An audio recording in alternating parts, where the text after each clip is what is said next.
a inquietação da escolha. Quem nos concede a liberdade em um mundo de injustiças? Nós, seres humanos, somos livres por natureza e exprimimos nossa liberdade pela capacidade de escolher entre coisas ou entre situações. Mas quais coisas e quais situações podemos escolher? Quem ou que dá as condições para a escolha? Todos podem realmente escolher o que desejam? Bem, a resposta não poderia ser simples, pois diante de um leque de opções, de situações postas, ergueríamos sim nossa individualidade, através do ato de decidir entre um caminho à direita ou à esquerda, um sim ou um não. Então a trivialidade do cotidiano parece ecoar essa prerrogativa natural, essa autonomia inerente ao ser humano. Mas ao aprofundarmos o olhar sobre o palco da existência, a pergunta inevitável emerge como uma sombra insistente. Quais são, afinal, as coisas ou as situações que nos são oferecidos? Quem ou o que orquestra o cenário das nossas supostas decisões? E mais crucialmente, essa liberdade de escolha é um privilégio universalmente distribuído ou uma miragem para alguns enquanto outros desfrutam de uma gama muito mais ampla de possibilidades? A pergunta seria então se não nascemos com um propósito predefinido, se não possuímos uma natureza inscrita em nosso ser. Somos então apenas lançados no mundo e, através de nossas escolhas, de nossos atos, construímos nossa própria essência, nosso próprio significado. Somos, portanto, radicalmente livres, condenados à liberdade. E essa liberdade, embora fundamental, opera em um vácuo social ou ela se manifesta em um mundo já estruturado com suas normas, seus poderes, suas desigualdades intrínsecas? Quando nos deparamos com a questão de quem ou o que dá as condições para a escolha, a resposta não é simples. A princípio, por exemplo, o mercado de trabalho nos apresenta vagas com diferentes salários e responsabilidades. O sistema político nos propõe candidatos com plataformas distintas. Mas ao escavarmos um pouco mais fundo, percebemos que essas ofertas não são neutras. Elas são frutos de um intrincado sistema de forças sociais, econômicas e políticas que moldam a própria estrutura das nossas escolhas. Consideremos um exemplo. A escolha de uma profissão. Para um jovem que cresceu em um ambiente familiar, com acesso à educação de qualidade, com uma rede de contatos profissionais e recursos financeiros, para investir em sua formação, a gama de opções é vasta. Ele pode ponderar sobre suas paixões, capacidades e anseios, explorando diversas áreas antes de se decidir. Sua liberdade de escolha, nesse contexto, parece palpável e real. No entanto, para outro jovem oriundo de uma comunidade, carente, com acesso limitado à educação, sem referências profissionais em sua família e com a necessidade de contribuir financeiramente para o sustento da casa, desde cedo, a escolha profissional pode se resumir a aceitar o primeiro emprego disponível, muitas vezes em condições precárias e com baixos salários, sendo o cardápio de opções para ele drasticamente reduzido, condicionado por uma realidade social que lhe impõe limites, antes mesmo que ele possa sonhar com outras possibilidades.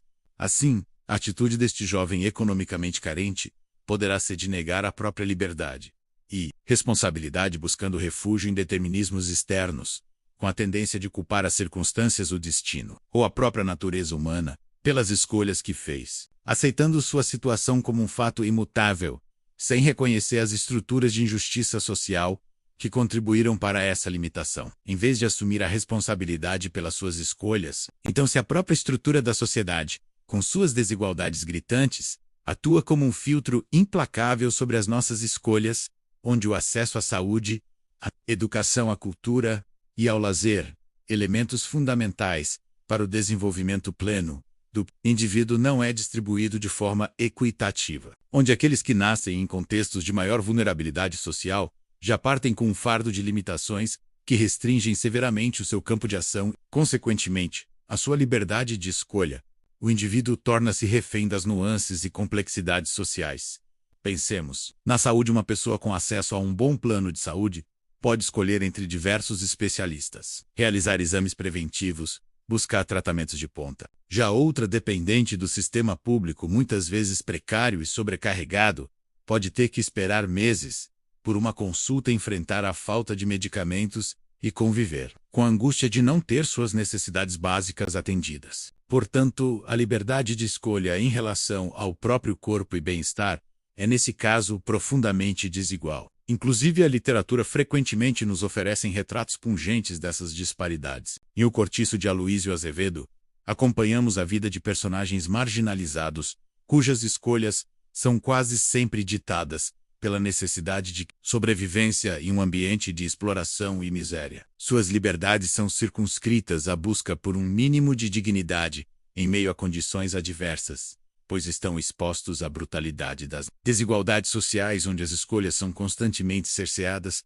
pela falta de oportunidades e pela exploração. A questão central que se coloca, então, é se todos podem realmente escolher o que desejam em um mundo marcado por profundas injustiças sociais, onde as condições de vida e as oportunidades são distribuídas de forma tão desigual. A ideia, portanto, de uma liberdade de escolha irrestrita soa no mínimo ingênua, pois para muitos, a escolha se resume a optar pelo menos pior, a tentar sobreviver em um sistema que lhes oferece poucas alternativas. No entanto, em uma outra perspectiva, não devemos cair em um determinismo paralisante, pois mesmo diante das condições mais adversas, o indivíduo mantém a sua liberdade fundamental, ou seja, a capacidade de se posicionar diante da situação, de escolher sua atitude, de resistir à opressão. Essa liberdade, embora possa não se traduzir na possibilidade de escolher entre inúmeras opções concretas, manifesta-se na capacidade de dar um sentido à própria existência, de lutar por melhores condições, de se rebelar contra a injustiça. Um exemplo emblemático dessa resistência é a figura de Nelson Mandela, aprisionado por décadas sob o regime do apartheid. Na África do Sul, Mandela teve sua liberdade física brutalmente cerceada. No entanto, ele manteve intacta a sua liberdade interior, a sua capacidade de escolher sua postura diante da opressão, de nutrir a esperança e de lutar por um futuro de igualdade e justiça. Sua escolha de não se deixar abater pela amargura e de persistir na luta por seus ideais demonstra a força da liberdade humana, mesmo em condições extremas. Então, ao fazermos escolhas, somos inteiramente responsáveis por elas e por suas consequências. Não podemos, pois, nos eximir dessas responsabilidades, atribuindo-as a fatores externos. Essa é a carga da liberdade, de saber que somos os autores de nossos próprios atos e que esses atos moldam não apenas a nossa própria existência, mas também o mundo ao nosso redor. Mas em um contexto de justiça social, essa perspectiva individualista da responsabilidade pode parecer problemática. Afinal, como responsabilizar um indivíduo por escolhas que foram, em grande medida, condicionadas por um sistema injusto? A resposta não reside em culpar a vítima, mas em reconhecer que a liberdade individual se manifesta mesmo em meio à opressão, e que a luta por justiça social também se constrói através das escolhas individuais, de resistir e de se organizar e de buscar a transformação. Ao questionarmos as condições, ao analisarmos criticamente as estruturas de poder que moldam as nossas escolhas, podemos despertar para as injustiças sociais e para nossa própria parcela de responsabilidade na manutenção ou na transformação dessas estruturas, nos permitindo reconhecer a nossa liberdade e assumir o nosso papel como agentes de mudança, pois nos capacita a fazer escolhas mais conscientes e alinhadas com os nossos valores e com o mundo que desejamos construir, ajudando a identificar as influências externas que podem estar nos limitando e a buscar formas de expandir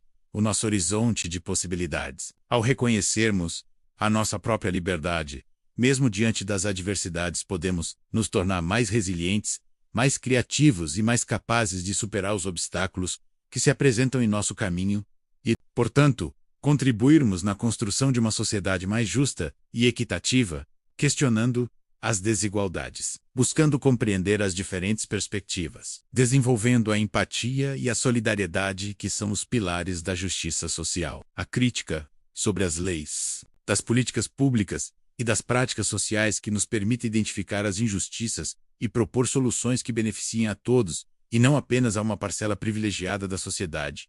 Em suma, a liberdade humana é uma realidade inegável, mesmo que sua manifestação concreta seja profundamente desigual, em um mundo marcado por injustiças sociais, onde as condições para a escolha são dadas por um complexo sistema de forças que moldam nossas oportunidades e limitações, pois nem todos podem realmente escolher o que desejam em um sentido irrestrito, mas todos mantêm a liberdade fundamental de se posicionar diante da sua realidade e de fazer escolhas que podem transformar a si mesmos e o mundo ao seu redor. Portanto, questionar a realidade a que estamos inseridos surge como uma ferramenta poderosa para desvelar as injustiças, para assumir a nossa responsabilidade para construir individual e coletivamente um futuro, onde a liberdade de escolha seja uma realidade para todos, e não apenas um ideal distante, a inquietude da escolha.